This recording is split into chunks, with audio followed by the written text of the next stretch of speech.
Hello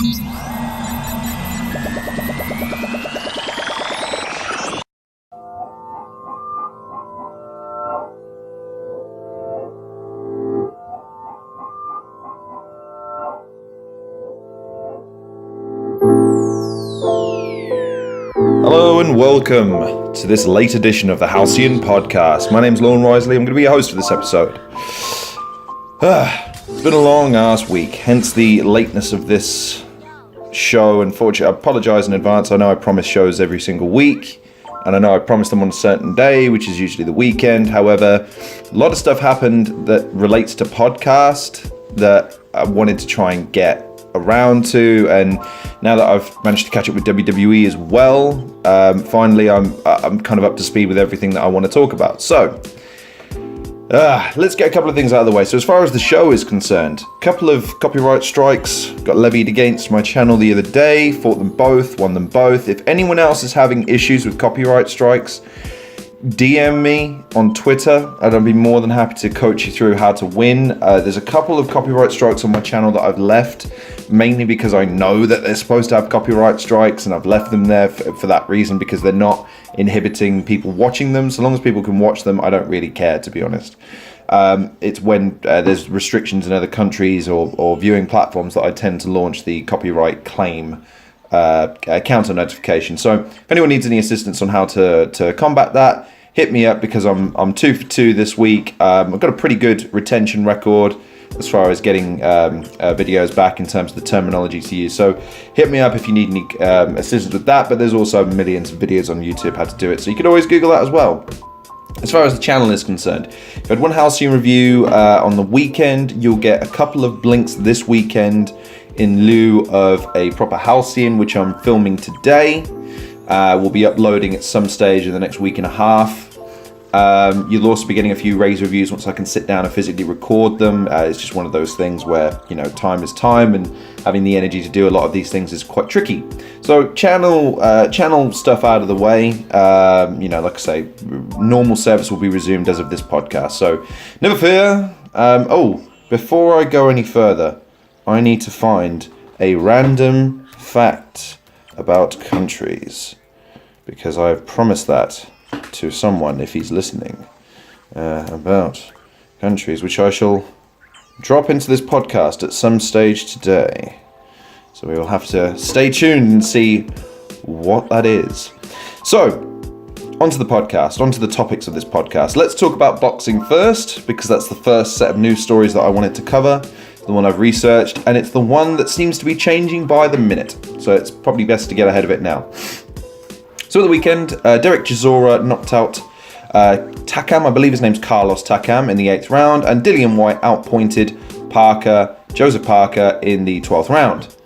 This has wider ramifications. Why? Because Whyte and Chisora fought some very, very even bouts. I think they fought twice, and they're both aiming to get back into the world title scene, which is currently being monopolised by two people, Anthony Joshua and Deontay Wilder.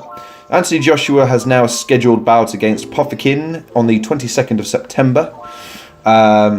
Tricky fight for him, certainly not easy. Fog's a very, very strong opponent, certainly of a world caliber. I wouldn't say he's world class, because as a boxer he's not tremendously skillful, not the most exciting boxer in the world, but that's kind of the hallmark of the heavyweight division as it was prior to Anthony Joshua taking the crown off of Klitschko, because the kind of boxers that would have a chance against Klitschko tended to be not the very spectacular, flamboyant, boisterous types of heavyweight boxers. They tended to be the sturdier, more stodgy types of, you know, jab, jab, hold, jab, jab, cross kind of boxer, which is kind of what Fogg is a remnant of.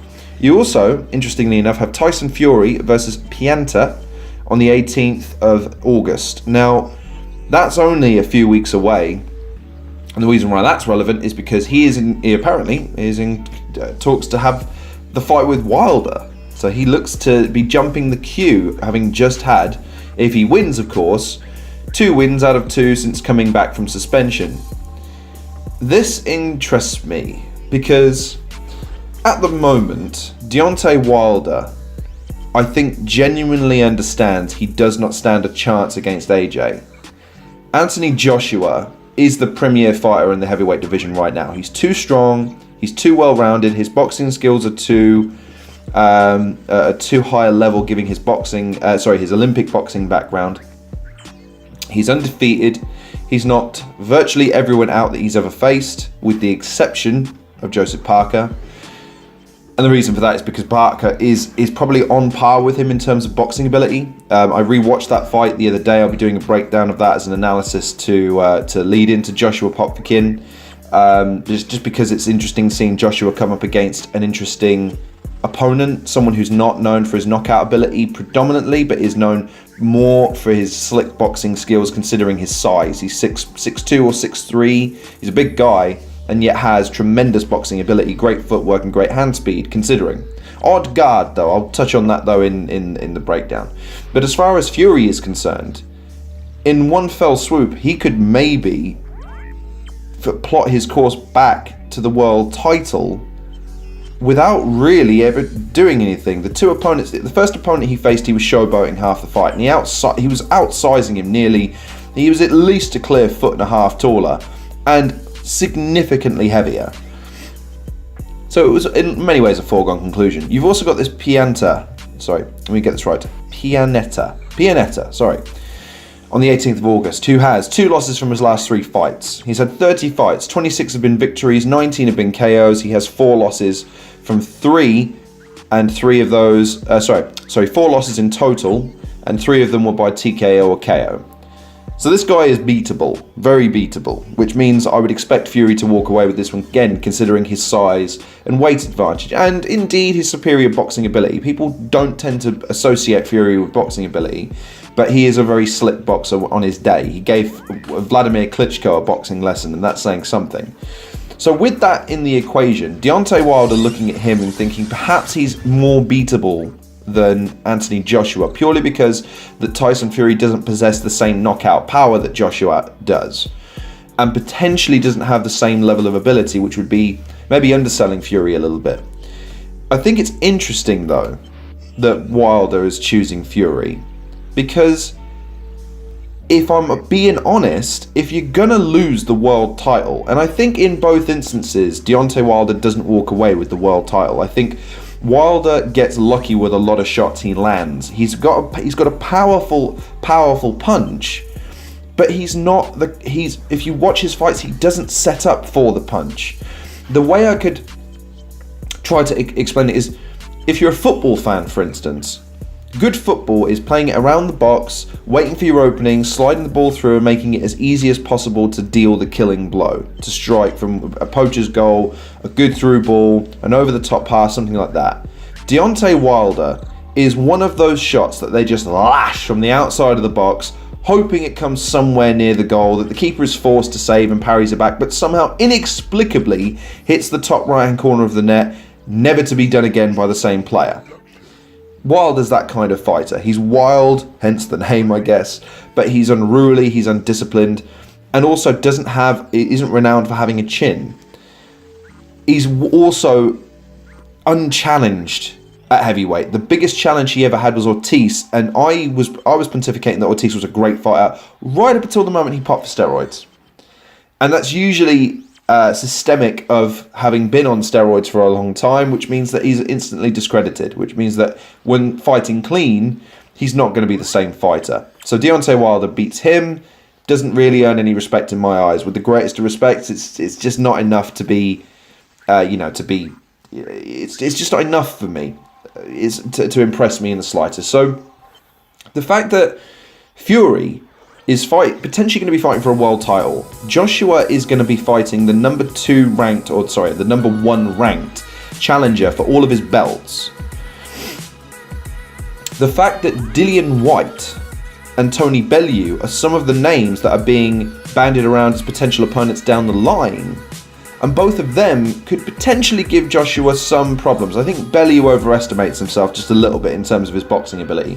Dillian Whyte, I know, could give him a good fight again, but that's subjective because you don't know how much he's actually learnt from his previous bout with Joshua. But the Fury thing is intriguing because that puts the cat amongst the pigeons. Because if Fury can somehow get to Wilder first and beat Wilder, that has to set up the Joshua Tyson Fury fight. That has to. which then means that the prospect of Dillian Whyte having to wait even further for another shot at the title is going to be interesting, because that's certainly going to put his back up. So we've got an interesting time ahead as far as heavyweight boxing is concerned, because if Joshua gets away for Popovkin and effectively then renders the title challenger for 3 titles irrelevant, that brings up Dillian Whyte, that brings up Tony Bellew. Brazil is also ranked number 2, I believe, by the WBC, but he's been beaten by Joshua, so it doesn't really make much sense, and comprehensively as well. So it doesn't really make much sense for him to have a rematch with Joshua. There's no money in it, and I don't think the organisation would think it would be a particularly good idea anyway.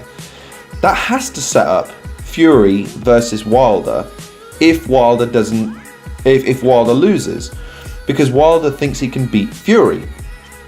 And Fury will probably take the fight irrespective of how much money he's being offered. He'll want a payday, of course, but he'd be much more open to negotiation, because if Wilder thinks he's going to get a sizable pay pack out of it, sure, he will. He'll probably get the lion's share because he's champion. But if you're going to lose the title, why wouldn't you lose it to Joshua in the O2 in front of 80,000 people and make the payday as big as possible? Because once he loses it, then he goes to the back of the queue. Joshua then fights potentially Dillian Whyte or or Tyson Fury. If he beats Tyson Fury, then he has to fight Dillian Whyte. If he then fights Dillian Whyte, then there'll be another challenger, potentially. Maybe even Ortiz, because even though Ortiz has been beaten by Wilder, he's still in the rankings at a decent level.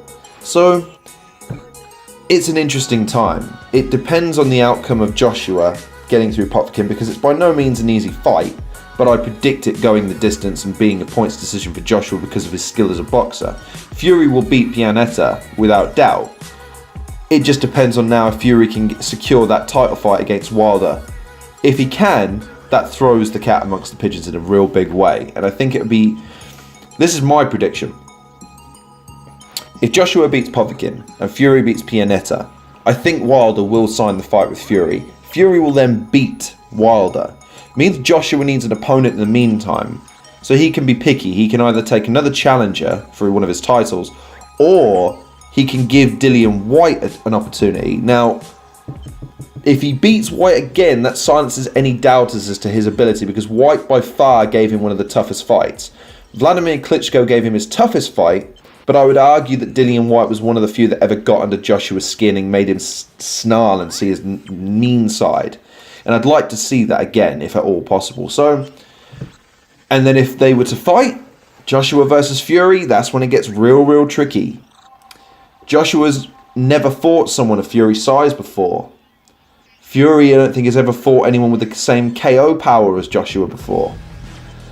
If I put my money on it, that's a real tricky one. I would probably see Joshua winning by knockout.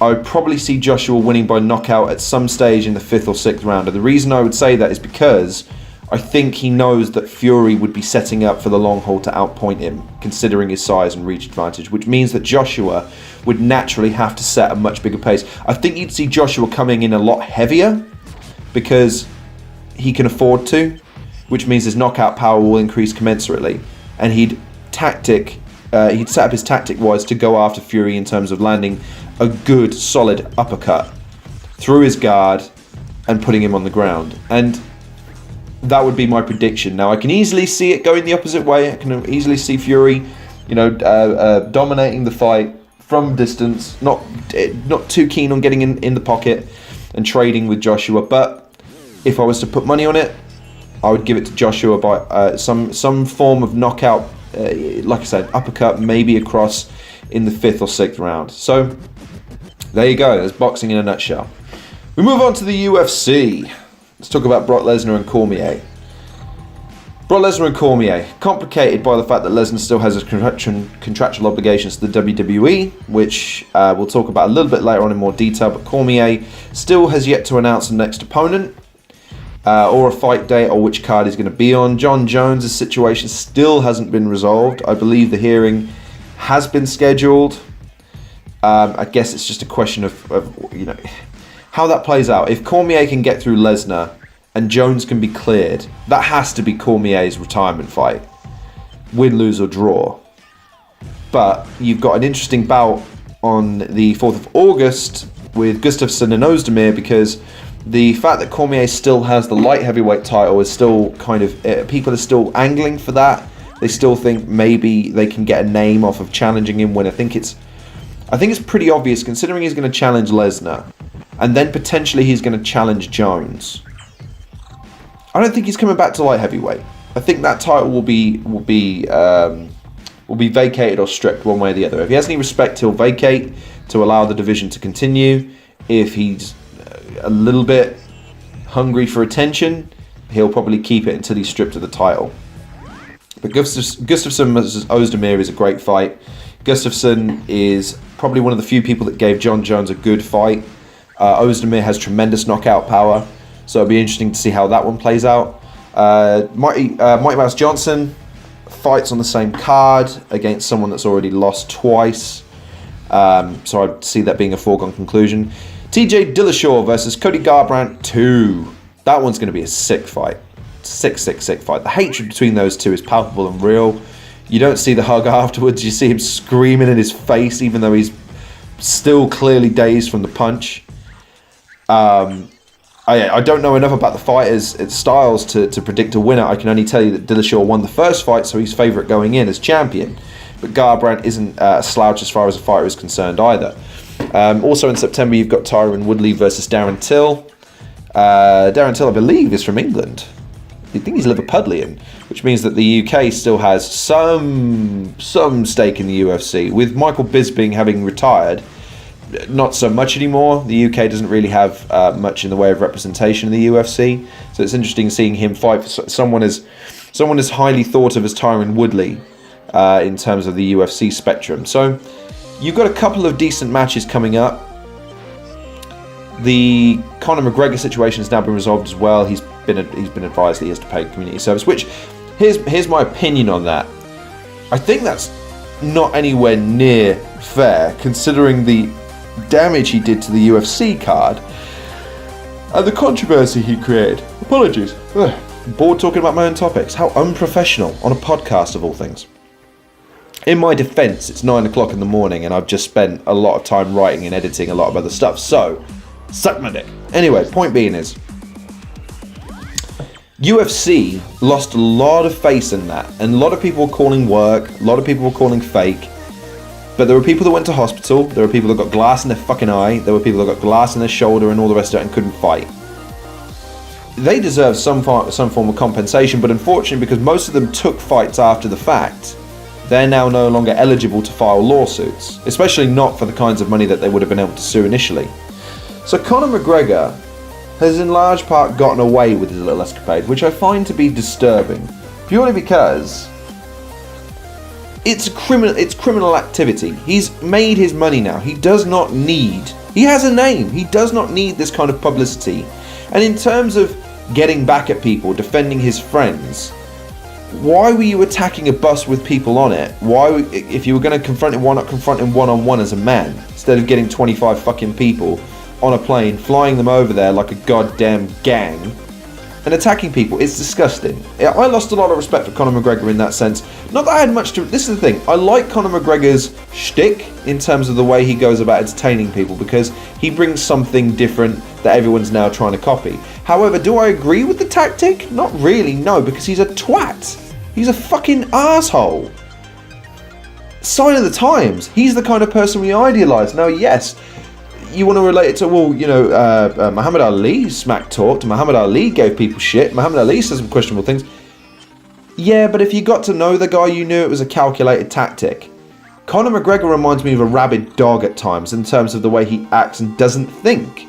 There wasn't a time when Muhammad Ali didn't think. And the only time I would argue that maybe he lost control of his sense was when he was provoked, when he was called Cassius Clay by an opponent, and then proceeded to batter the opponent, screaming at him, "What's my name?"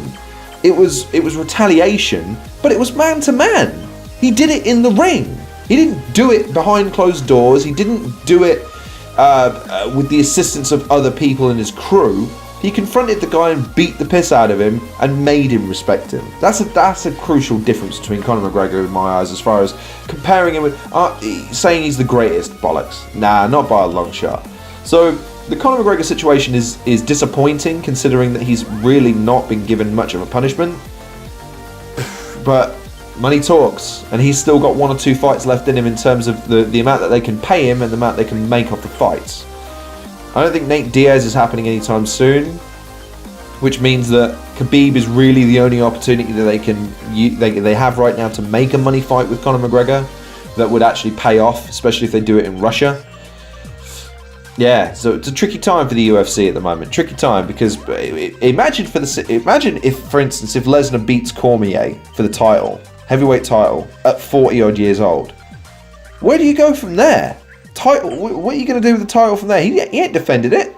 He'll have to fight someone that's going to kick his ass.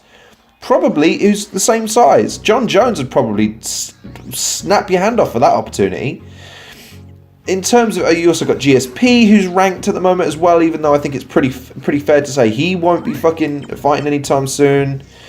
So let's look at the rankings, for instance. So you got Daniel Cormier, who professes to only have 2 more fights in him. Conor McGregor, who's currently no interest in fighting whatsoever. George St. Pierre, who, again, probably isn't returning to fight anytime soon, unless it's against Conor McGregor, which I don't think is going to happen. Going down the list, you've got Stipe Miocic, which is he's just lost his heavyweight title. He's not going to be back in the mix for a while. And then you've got a couple of other names, but they're not stars. So the UFC at the moment are not in a great position as far as peddling a narrative.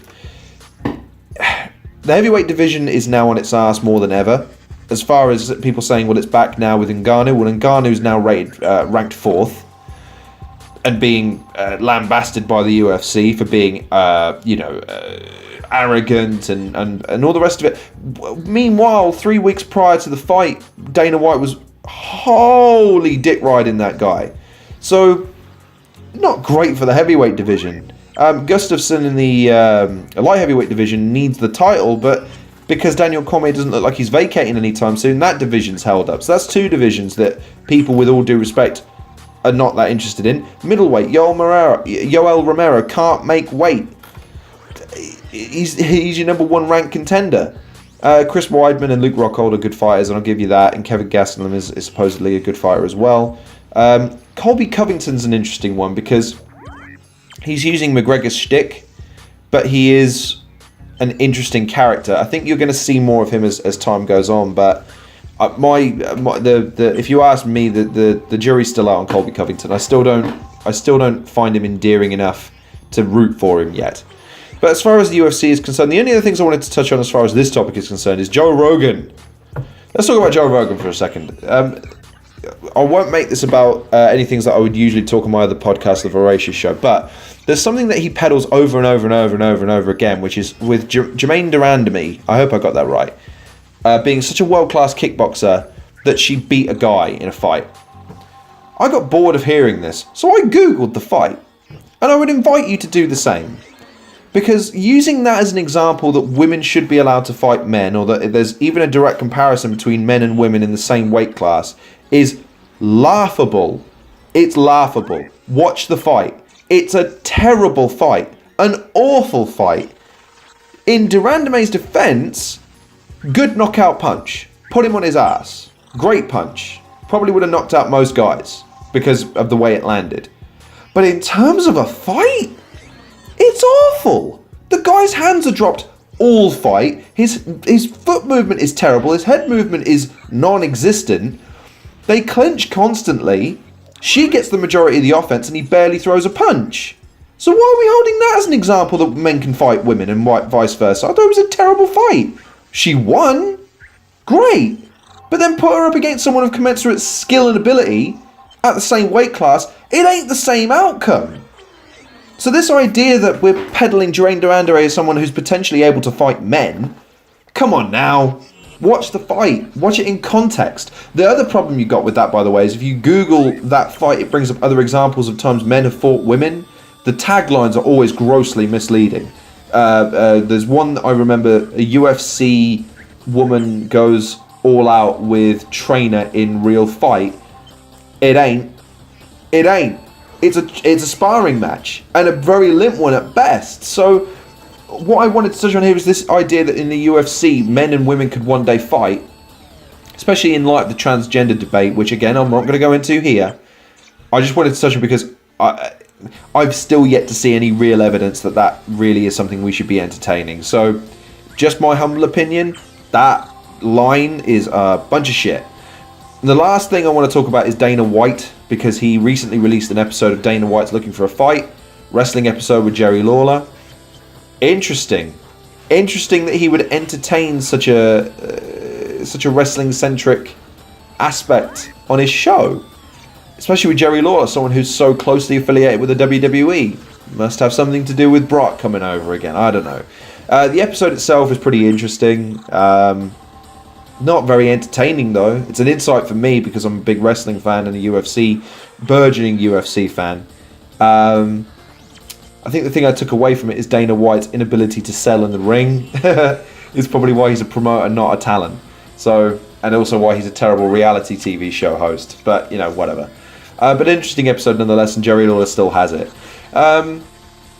Yeah, so I think that's everything as far as the UFC is concerned. So let's move on very quickly to the final two topics. Football! Let's talk about Arsenal real quick. Two results. Lost to Atletico Madrid on penalties. 3-1 on penalties, which was a bad showing as far as penalties is concerned for us. And a win. 5-1 over PSG. Obviously not a full-strength team. But still, it's 5-1. It's great. It's awesome. As far as transfers are concerned, Unai Emery has said that potentially we might have one or two more signings coming through the door. But when you look at the list of players that have come and gone, I mean, let's take a look. So we've had Torreira, Leno, Socrates.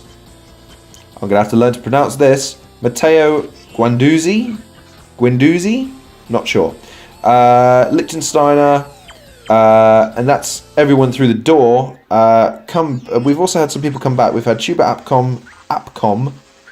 Akpom. Jesus Christ, I know how to say that name. He's been in my FIFA team for a couple of years. Chuba Akpom, Martinez, Perez, Campbell, and Asano all come back from their respective loans. But I think my list here doesn't include people that have gone out on loan themselves. It also doesn't include the fact that Wilshere has been let go. Same with Santi Cazorla, same with Per Mertesacker. So this list isn't likely to be comprehensive.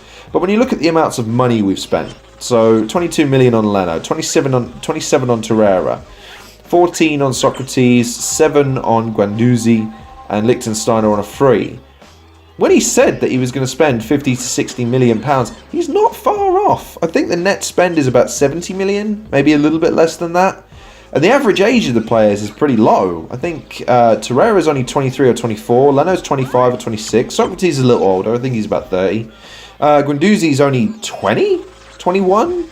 Liechtensteiner's 34. So yeah, the average is skewed a little bit because Liechtensteiner and Socrates are a bit older. In fact, Liechtensteiner I think is 34. But they're good signings, man. Three of those players are long-term signings and for not a lot of money and have produced in these last few games. So I think it's time to be a little bit optimistic. I don't think, as far as any future signings are concerned, I don't see us needing anything up attack because Lacazette and Aubameyang are plenty in terms of attack. You also got Welbeck on the bench, so you don't need anything more in terms of firepower.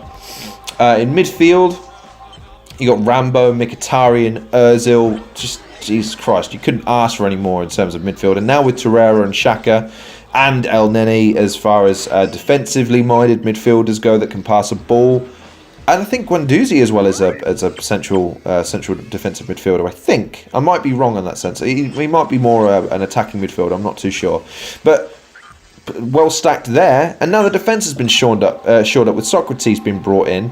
Mustafi, yes, there's some question marks, but Koscielny certainly doesn't. Managed to keep a hold of Bellerin. We've managed to keep a hold of Monreal. Listen, the team looks good on paper as far as the how you'd rate them in terms of their ability. They're good. There's a team there that can challenge. It all depends on the way they execute now. We're gonna have to see how Emery sets up. We're gonna have to see what kind of fear we can strike in opponents and how often we can produce at the highest level, which was always a problem under Wenger. Could always produce a world-class performance, just not week in, week out. Maybe once out of every 3. Not great. But we've got Chelsea on the 1st. So we're facing Chelsea today. There we go. It's 5 minutes past 8. And then the Premier League starts on the 12th of August. So we kick off against Manchester City. Then we face Chelsea, and then we face a refurbed West Ham. So not the easiest start to Premier League life for Emery. City, in fairness, City haven't made a lot of signings, but they're still an incredibly strong team. Chelsea are the dark horse at the moment because there's a lot of disarray surrounding them. They got Jorginho or whatever his name is from Napoli through the door. There's potential in that they'll sign a striker in the next week or so. With Higuain now going to AC Milan, that limits their options somewhat, but I know that they're not happy with just Morata. I wouldn't be either. And they've also got Giroud. Miss you so much, Giroud. And then you got West Ham. I would imagine that the City game will be a loss. I don't think there's much doubt about that. We might lose 2-0. We might lose 2-1, 3-1, something like that. We'll put in a decent showing, but we won't be on the same level as City because I think it's just too early in the day to start comparing us to them. Chelsea would be a better shout. Chelsea would be a better chance of drawing or winning. My gut would say probably winning 1-0 if I'm being a little bit favourable to Arsenal, but I would imagine that's probably going to be a draw just based on how Chelsea will set up now with Sarri being a more defensively minded coach. And West Ham we should win. I would imagine that the optimism surrounding the club at that point will be able to carry us along with the talent that we have to a win. So, good times for Arsenal. Good times looking up for us. And finally, to bring this podcast to an end, let's talk about the WWE. Now let's come back to Brock Lesnar for a second. So, I think it's becoming more and more apparent that Lesnar will drop the title at SummerSlam. It's just a question of how. You've got Kevin Owens and Braun Strowman battling over the briefcase, and one of them I think will cash in at SummerSlam. If I had to put money on it though, I think it would be Kevin Owens because there's more options of what they can do with him as a heel champion, rather than Braun Strowman being an unstoppable monster champion. I think they're limited in terms of what they can write. That suits more winning at Mania than it does SummerSlam because it's kind of the ending of a book rather than the beginning of a new chapter for Braun Strowman.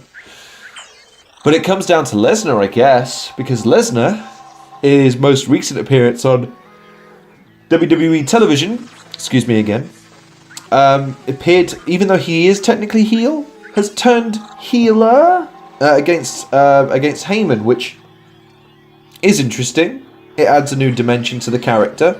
It feeds into this audience ire of Brock Lesnar being a part-timer and never wanting to be around and not liking the WWE universe and only being in it for the money. It also gives Heyman an out in order to continue working on television with other talents. But again, this is kind of what they were doing at WrestleMania last year, angling for this change, angling for this this switch where potentially Heyman would go against Lesnar with Reigns, and Lesnar would go back to the UFC and potentially come back and challenge Reigns heel and face, and the dynamic would have been switched. But here, they're still ramming Reigns down our throats. So, considering this will be his third crack at the title in, well, since Mania at least, he has to win. He has to win. Which means that whoever cashes in isn't cashing in on Lesnar, they're cashing in on Reigns. Potentially that resets Strowman up, I guess, but I still think Kevin Owens and Roman Reigns wouldn't be the worst feud, just because I think Kevin Owens could help elevate Reigns in terms of his mic work, and also help put Reigns over as this monster babyface. Interesting times ahead. As far as SummerSlam is concerned, I'll be trying to do a coverage of it as best I can, but no promises. It's tricky to watch the thing live and then go to work the next day. So, real life responsibility's got to come first here, folks. So, apologies in advance. So, yeah, SummerSlam's looking up. Lesnar and what he does next is pretty clear in terms of dropping the title. It's just a question of who to and how. If he drops it to Reigns, who then loses it via cash-in. If he beats Reigns somehow inexplicably and then loses on the cash-in, which I don't see happening, because I think that if you're going to cash in on Lesnar from Owens, I don't know how, given his booking, you would make Owens look strong enough to do that. With Strowman, I don't think Lesnar would want to do it for Strowman anyway, considering their little tiffs in the past. They can't really work together. So I think it only really makes sense for Reigns to beat Lesnar and for Reigns to then get cashed in on. That makes sense because you could easily see Owens hitting Reigns with a chair, or Strowman putting him through a table or whatever and winning. So time will tell and see if I'm right. So covered a lot in this podcast today. I actually researched and had stats and names and things like that. So you have to forgive me. It's run a little bit long. So I hope you enjoyed it. I hope you felt... I get the impression from people who listen to my podcast that they don't always like the things I'm talking about, but they listen anyway. So I will try and structure the podcast in the future when I'm talking about things I'm talking about to kind of clue you in as to what's going on and why you should care and who is this and why is that. So I'll try and give you a bit more background and context to the things I'm talking about. So in the meantime, though, thank you very much for listening to this edition of the Halcyon podcast. My name's been Lorne Risley. I've been your host. Please like, share, subscribe. Check out some of the other content creators in the description below. Check out some of the other videos I've released over the past couple of weeks, and stay tuned for more episodes as they come out at the weekend. Follow me on Twitter. And as always, please take care of yourselves, and I'll see you guys on the next edition of the Halcyon podcast.